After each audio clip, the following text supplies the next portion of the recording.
Bonjour à toutes et tous, c'est Absolute et bienvenue dans cette nouvelle vidéo. S'il y a bien une scène de la revanche des Sith qui divise les fans, c'est certainement celle durant laquelle Mace Windu et ses confrères Jedi s'attaquent à Palpatine avant que celui-ci ne se défasse de ses trois adversaires en quelques secondes à peine. Alors aujourd'hui, je ne vais pas spécialement revenir sur le pourquoi du comment cette scène reste cohérente malgré tout, et qu'aujourd'hui les gens sont très influencés par la mise en avant de certains de ces personnages, comme Kit Fisto dans The Clone Wars. Mais je vais plutôt essayer de redorer le blason de ces Jedi en vous expliquant qui ils sont et pourquoi Mace Windu leur a accordé toute sa confiance, plutôt qu'à Skywalker qu'il a préféré laisser en arrière après que celui-ci lui ait révélé que le chancelier était le seigneur noir des Sith que les Jedi avaient toujours cherché à démasquer depuis une bonne dizaine d'années. Et commençons d'abord par le plus célèbre d'entre eux, Kit Fisto. Kit Fisto est un maître Jedi Naotolan reconnu pour son côté irrévérencieux et sa joie de vivre qui le caractérisait tout particulièrement. Fisto était également l'un des meilleurs bretteurs de l'ordre ainsi que l'un de ses membres les plus éminents puisqu'il est membre du Haut Conseil Jedi à la fin de la guerre. Kit se distingue de ses pairs en étant un maître praticien du Shisho, une forme de combat certes basique mais qui se reposait sur un style à la fois sauvage et brut.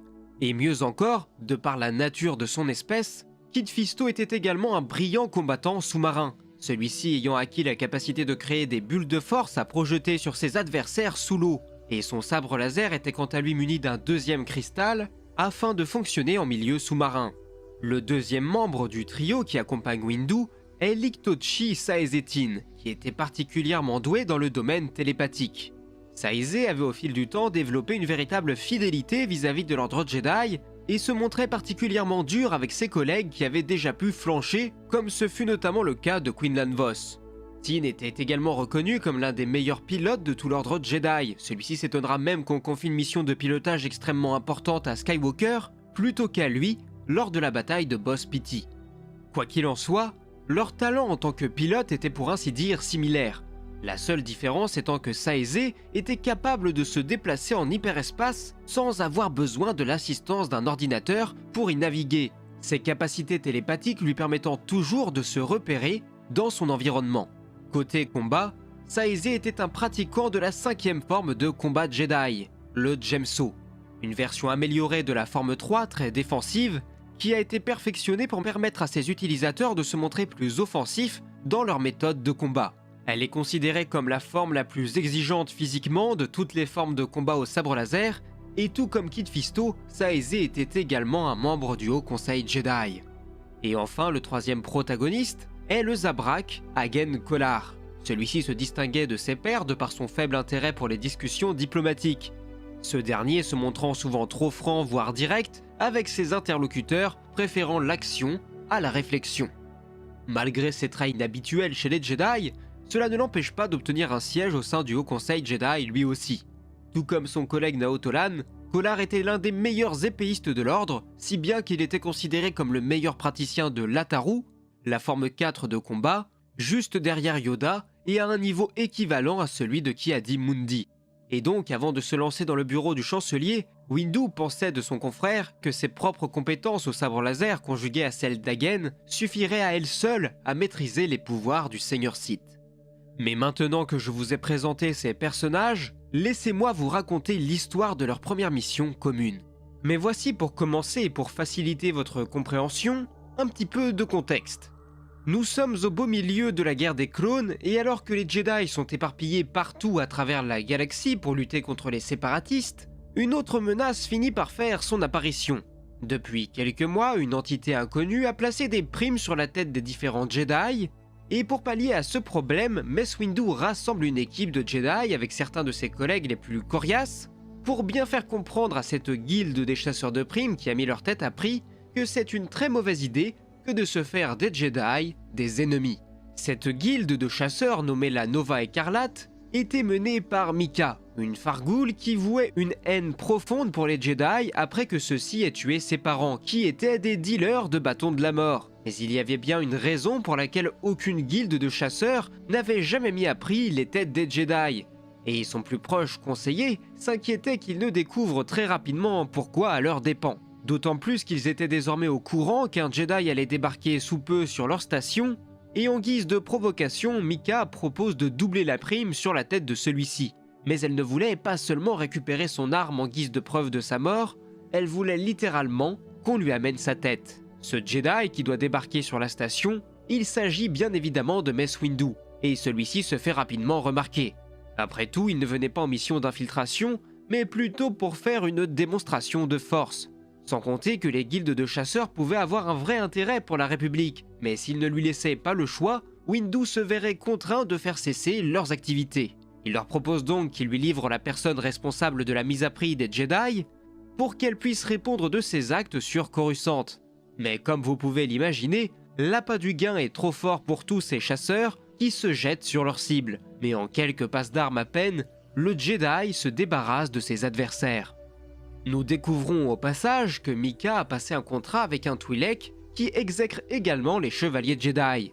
Celui-ci est également en alliance avec le comte Dooku, et il assure à la leader de la guilde que si elle poursuit sa mise à prix sur les têtes des Jedi, elle continuera de recevoir des fonds importants en provenance des séparatistes. Le conseiller de Mika, de son côté, l'implore d'aller se rendre auprès du Jedi, mais celle-ci refuse, requérant plutôt que ce soit le Jedi lui-même qui vienne se rendre devant elle. Dans le même temps, Windu de son côté profite des atouts proposés par la station et attend que le temps passe. Enfin, pas vraiment, disons plutôt qu'il patiente en attendant que ses confrères agissent tel qu'ils l'avaient prévu. Saïz-Etine de son côté se fait passer pour un transporteur de Bacta et de Blaster pour s'infiltrer à bord. Agen Kolar de son côté joue le rôle d'un chasseur de primes, et Kit quant à lui se fait passer pour la dernière prise d'Agen Kolar. Une fois accepté à bord, le Naotolan se libère de ses liens, qui n'avaient jamais été vraiment noués, et se défait de ses adversaires avant de libérer les autres prisonniers pour créer un véritable chaos au sein de la station. Du côté d'Agen, celui-ci profite de la fuite des prisonniers pour entraîner les autres chasseurs de primes en colère avec lui, sous le prétexte de vouloir récupérer les primes qui leur étaient dues. Et enfin, concernant Saïz-Etine, celui-ci découvre sans surprise que la guilde s'empare actuellement de sa cargaison. Il profite donc de cette occasion pour faire sauter son vaisseau, ce qui participe à engendrer toujours plus de chaos et de désordre, étant donné que l'explosion en provenance du hangar inquiète grandement l'ensemble des pilotes qui craignent d'avoir perdu leur propre navire. Du côté de Mika, celle-ci était tellement obnubilée par la surveillance de Windu que cela avait laissé le champ libre à ses confrères infiltrés pour semer la zizanie partout dans sa station. Le Jedi lui propose à une nouvelle reprise de se rendre, ce qu'évidemment, elle refuse. À partir de là, il n'y avait plus aucune raison de discuter. Windu rejoint ses confrères car il est temps de passer à l'action et de leur apprendre une dernière leçon. Les Jedi dégainent leurs armes dans le centre de commandement de la station avant de se faire rapidement entourer par toutes les troupes de Mika. L'heure est désormais à la confrontation. Saïz et Kolar font alors équipe pour s'occuper du gros des troupes, tandis que Kit et Mace s'enfoncent dans les lignes ennemies pour se rapprocher de leur adversaire principal. Cependant, un autre individu se place entre elles et les Jedi, un puissant guerrier nommé Harl. Mais celui-ci se laisse tellement guider par sa rage et sa colère que Mace Windu parvient à lui ôter la vie après lui avoir au préalable tranché la main et laissé une chance de rester en vie, ce qu'il avait tout bonnement refusé. Les deux autres Jedi de leur côté prennent le contrôle de la station pour ouvrir toutes les portes et empêcher l'utilisation des nacelles de sauvetage avant de rejoindre leurs confrères. Le champ désormais libre, Windu se rend auprès de Mika car leur confrontation devrait prendre fin d'une manière ou d'une autre. Et alors qu'elle s'apprêtait à ouvrir le feu, celle-ci est surprise par un tir dans son dos, un coup qui lui a été porté par son conseiller afin de simplement la blesser. Celui-ci préférant qu'elle soit certes en prison, mais toujours en vie, car sinon cela se serait arrêté par sa mort, comme elle l'avait crié haut et fort.